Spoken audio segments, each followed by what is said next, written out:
شیطان تو ideas they سکتا ہے، شیطان ترغیب دے سکتا ہے، فیصلہ تو ہمارا اپنا ہوتا ہے. یہ کرنے سے نقصان نہیں ہوگا، زیادہ کمائی جائے گی. یہ گناہ کون سے والے ہوتے ہیں جو معاف ہوتے ہیں؟ یہ نہیں کبھی ڈیفائن کیا گیا. تو یہ سارے اعمال کھائے جائیں گے، یہ نمازیں، عمرے، حج، صدقات، یہ سب کھائے جائیں گے اگر وہ کوئی بندہ نکل آیا ایسا.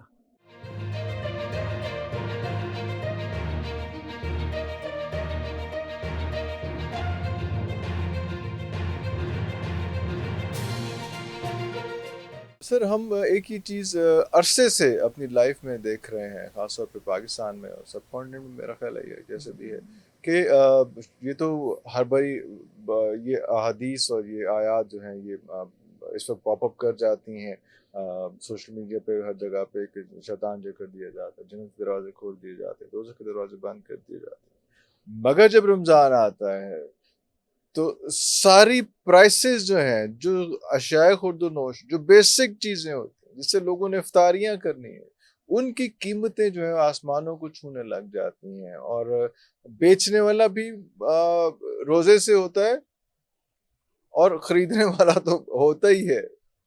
تو where do we stand? What went wrong? دیکھیے، جہاں تک جو شیطان کے جکڑے جانے کی بات ہے، یہ لوگ ہمارے نوٹ کر لیں کہ شیطان کا جو ہماری زندگیوں میں رول ہے، اٹس ہائیلی اوور ریٹڈ. ہے یہ اتنا ہے نہیں جتنا ہم نے بنا لیا ہوا. زیادہ چیزیں پاتی ہوتے. ہاں، یہ وہ مجھے کسی نے وہ آج کل وہ کیا وہ میمز نہیں آتی، میمز، ہاں جی، بڑے مزے کی میم آئی، مجھے لگا کہ بڑی صحیح اسلامی قسم کی میم ہے. وہ کسی نے اس پہ لکھا کہ شیطان کا کوئی قصور نہیں، تم خود ہی خبیث ہو.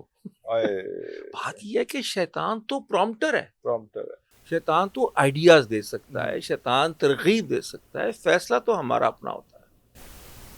تو یہ بڑا بینیفٹ ہے رمضان میں کہ پرومپٹ ختم ہو جاتے ہیں شیاطین سے، جنات سے. لیکن ہم کیا دعا مانگتے ہیں شر کے بارے میں؟ من الجنتی والناس. تو جنوں میں سے تو ختم ہو جاتا ہے شیطان، تو جنوں میں سے ہے، اس کی اولاد جن ہے، وہ تو لاک اپ ہو گیا، تو وہ تو آپ کو نہیں اب کرے گا. یہ بڑا بینیفٹ ہوتا ہے. لیکن جو انسانوں میں سے اور انسانوں کے اندر جو ہے، اس کا تو ختم نہیں ہوتا فیصلہ. اب ہمارے سوسائٹی میں انفارچونیٹلی، مجھے رات ہی میرا ایک شاگرد کا فون آیا امریکہ سے، اس نے کہا جی رمضان آ رہا ہے یہاں پہ، تو دکانوں پہ سیل لگنا شروع ہو گئی ہے، وہ کرنا شروع ہو گیا کیونکہ زیادہ بکری ہوگی اور ڈسکاؤنٹس ہونا شروع ہو گئے اور آفرز لگ گئی ہیں، پروموشنز لگ گئی ہیں. پاکستان میں سر وہ آپ کو پتہ ہی ہے ملٹی پلائی کر جاتے. میں نے کہا یار یہ بد نصیبی ہے کہ ہم نے صحیح معنوں میں اللہ تعالیٰ کو رازق سمجھا ہی نہیں ہے. میرا اس وقت ایڈریس خاص طور پہ ان لوگوں سے ہے جو یہ کریں گے مہنگائی. دیکھیے، میری آپ کی ملاقاتیں 2-4 ملاقاتوں میں اگر میں آپ سے یہ کہوں کہ عرفان بھائی کل آپ نے کھانا میرے ساتھ کھانا ہے، تو آپ بلکہ فیملی کو بھی لے آئیں، آپ گھر جا کے کہیں گے بیگم سے کہ بھائی سب کچھ سیٹ ہو گیا، بھائی کل کا کھانا نہیں پکنا، کل کا کھانا مولوی صاحب نے کھلانا ہے نا. آج دن سے لے کے کل رات جب تک آپ میرے کھانے کی میز پہ نہیں بیٹھیں گے، اس ٹائم پیریڈ میں 24 گھنٹے ہیں، 30 گھنٹے ہیں، کسی بھی وقت آپ کو یہ خیال آئے گا کہ شاید جہانگیر صاحب نہ کھلائیں.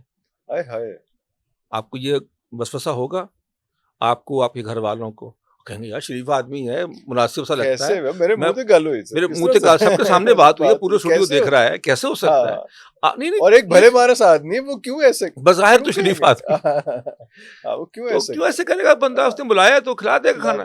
آپ کو یہ خیال بھی نہیں آئے گا کہ نہ کھلائے، ہے نا. نہ آپ ریکنفرم کریں گے. اگر آپ کی بیگم کہے کہ عرفان دیکھ لو، آپ جانتے ہو اس بندے کو، کہ یار جانتا تو اتنا تو نہیں جانتا، لیکن بظاہر تو شریف آدمی یار، کہ یار صاحب کہا ہے کھانا کھلائے گا تو کھلا دے گا. اور رب نے وعدہ کیا ہے، یقین نہیں آتا. اللہ تعالیٰ کو رازق سمجھ جائیں. اب اس بار سمجھ ہی جائیں، اس بار ان روزوں میں سمجھ ہی جائیں. یار یہ باہر کے لوگ یہ خنزیر کھانے والے مشرکین سمجھ گئے، اس سسٹم کو سمجھ گئے، اس کے برکات کیسے ملتی ہیں، آپ نہیں سمجھتے. تو اس کو چھوڑیں. اور یہ جو لوگ یہ کر لیں گے پیش رفت، ہمارے دکاندار حضرات، کاروباری لوگ یہ زیادہ پیسے کما لیں گے انشاءاللہ، یہ زیادہ پیسے کما لیں گے، یہ کرنے سے نقصان نہیں ہوگا، زیادہ کمائی جائے گی، بس یہ ہے۔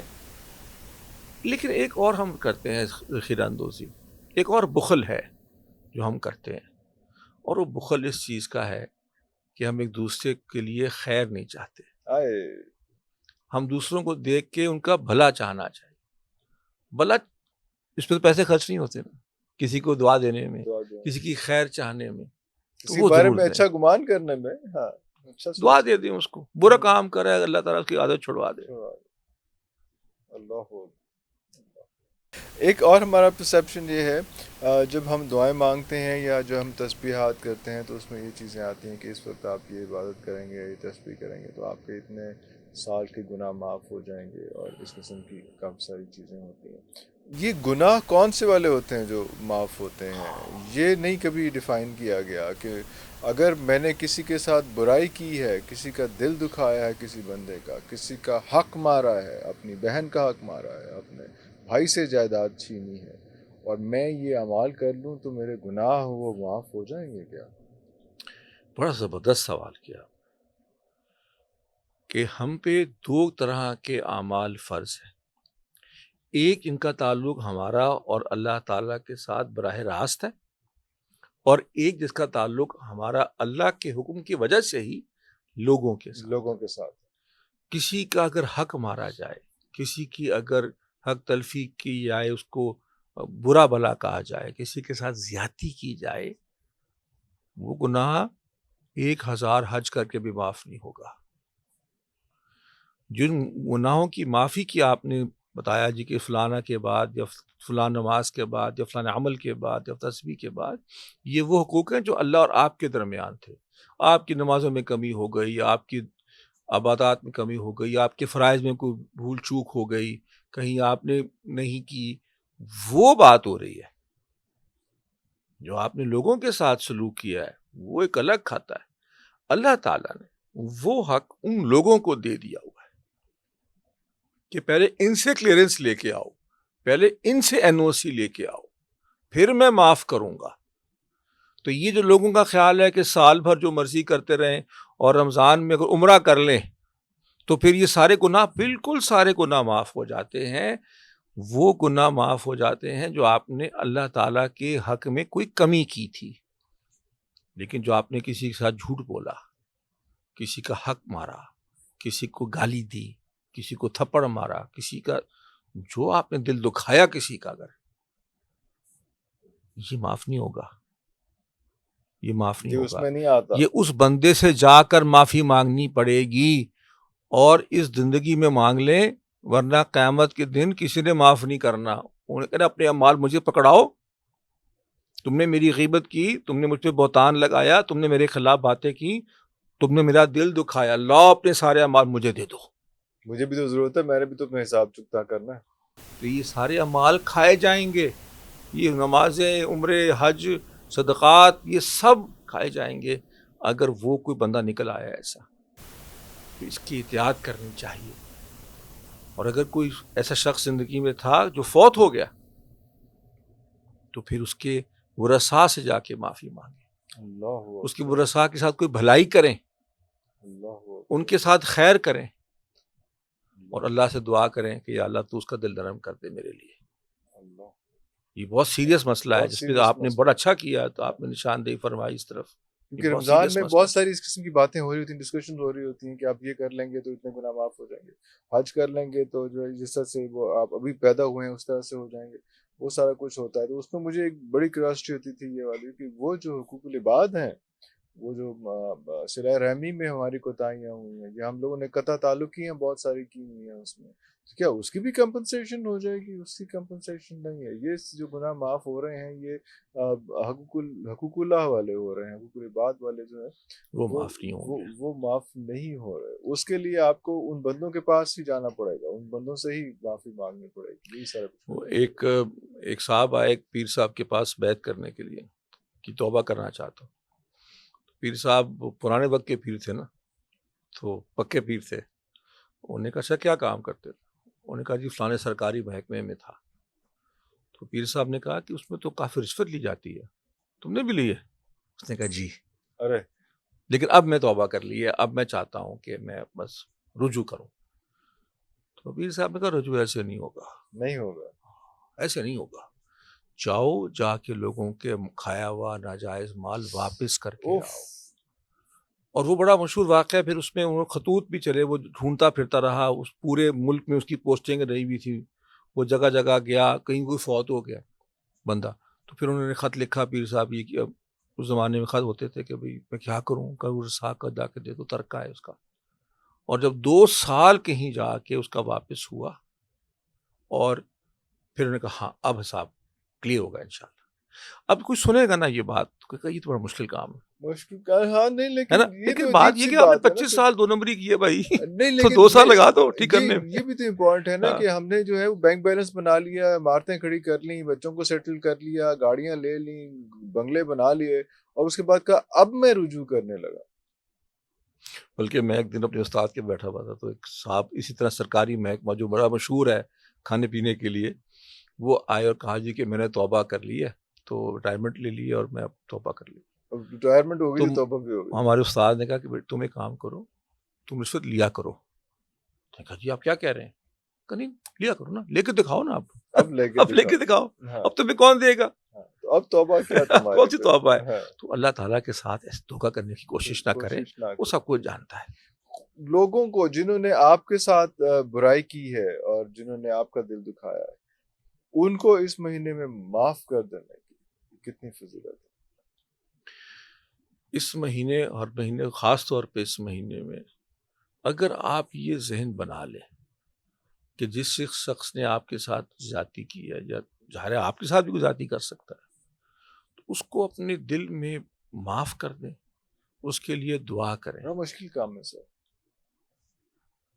میری ذرا سوچ فرق ہے عرفان اس بارے میں. میں یہ سوچتا ہوں کہ یہ مشکل آسان وہ چیز ہوتی ہے اگر اس کا اجر آپ کے سامنے نہ ہو، اللہ اگر اس کے کانسیکوینسز آپ کو پتہ ہیں.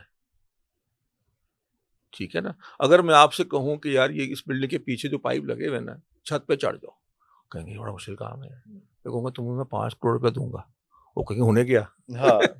کانسیکوینسز ہے نا فرق. تو اگر آپ کو یہ پتہ ہو کہ اپنا دل صاف کرنے کا اللہ کے ہاں کیا اجر ہے، اللہ کے ہاں کیا اجر ہے کہ آپ اپنے ذاتی کرنے والوں کو حق مار معاف کرتے ہیں. اللہ تعالیٰ فرماتے ہیں کہ جو شخص نے کسی کو درگزر معاف کر دیا حالانکہ وہ حق پہ تھا، یہ ان کی بات ہو رہی ہے. خود ہی شروع ہو گیا. اللہ تعالیٰ فرماتے ہیں کہ جس شخص نے کسی دوسرے کو معاف کر دیا حالانکہ وہ حق پہ تھا، مطلب اس کا رائٹ تھا، ایسا نہیں ہے کہ اس کا رائٹ نہیں تھا، تو اللہ تعالیٰ اس کو جنت کے اندر داخل کر دے گا. اس بات تو اب آپ کے سامنے کانسیکوینس آ گیا تو مشکل ہے. جب کانسیکوینس نہیں ہوتا تو مشکل لگتا ہے. اس پہ یقین، اس پہ اعتبار، وہی والی بات جو ہے وہ ساری عبادتیں ہماری اور ساری ریاستیں اور ہماری جتنی بھی اس مہینے کی خاص طور پہ جو برکتیں ہیں وہ اسی وقت آئیں گی جب اس کی ایسنس کے ساتھ. ایسنس کیا ہے کہ یقین محکم جو ہے، وہ کانفیڈنس جو ہے، جو ہم بات کر رہے ہیں، جو دعائیں مانگ رہے ہیں، جو باتیں کر رہے ہیں، وہ وہاں پہ پہنچ رہی ہیں. وہ سب سے امپورٹنٹ ہے. آپ کی باتوں کا بھی اینڈ جو ہے وہ مجھے یہی لگ رہا ہے کہ یہ صرف زبانی کلامی باتیں نہ ہوں. جب تک آپ دل سے نہیں کر رہے، جب تک آپ نماز کو ایسنس کے ساتھ، اس کے مطلب کے ساتھ اور دل سے مزہ لے کے آپ نہیں جب تک پڑھ رہے، تب تک وہ چیزیں ان کا کوئی فائدہ نہیں. بالکل درست ہے، بالکل درست ہے. اللہ کے نبی نے فرمایا صلی اللہ علیہ وسلم کہ جو شخص یا جس شخص کو اللہ نے کوئی نعمت دی اور اس نے شکر ادا نہیں کیا، اس نے اللہ الحمدللہ نہیں کہا، شکر ادا نہیں کیا، لیکن اس کے دل میں یہ یقین تھا کہ اللہ نے دی ہے، اللہ تو اللہ تعالیٰ اس کے یقین کی عوض اس کا شکر قبول کر لیا. قبول فرما لے. جس شخص نے گناہ کیا اور اللہ سے معافی نہیں مانگی، استغفار نہیں کیا، لیکن دل میں شرمندہ ہوا، گلٹ آیا، تو اللہ تعالیٰ اس کو اس شرمندگی کے عوض بھی معاف کر دیتے. تو جہاں سے ہم نے پروگرام شروع کیا کہ ایسے لمحے کہاں ملیں گے. اللہ اللہ